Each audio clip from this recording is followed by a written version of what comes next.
Fity izay mankarary indraindray dia izay aloha izao no fantatro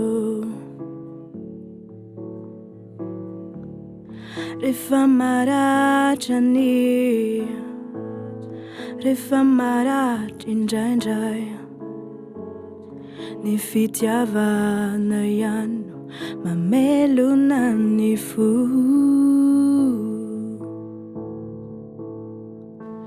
tiako raketina ansary anaty pejy ilay fity mamy ny maso anety mino ny fotsy manadino ny fotoana azato akona terizo atranao naono fiaza anatinao anilanao no faniriko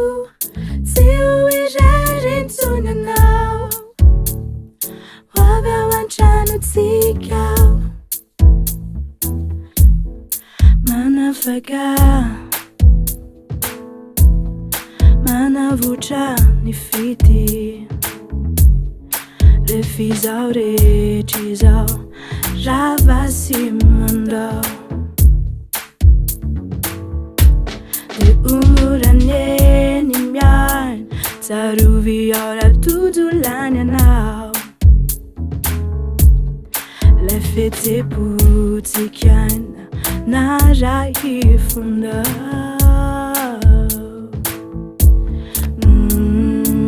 tiako raketina ansary anaty pejy ilay fity mamy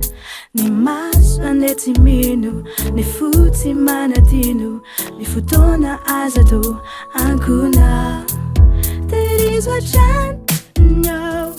naono fiaza anatinao anilanao no faniriko tsy ho irerentsonanao raratranao Sesikotin favotairi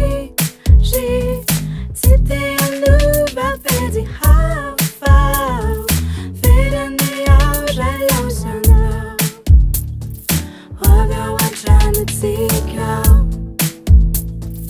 hoavy ao an-tranotsika hoavy ao an-tranotsika hoavy ao an-tranotsika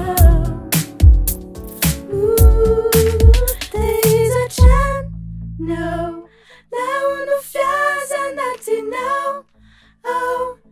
anilanao no faniriko tsy ho irerentsonanao raratranao sesikotin favotairi tsy te anova pedy hafao verany ao ray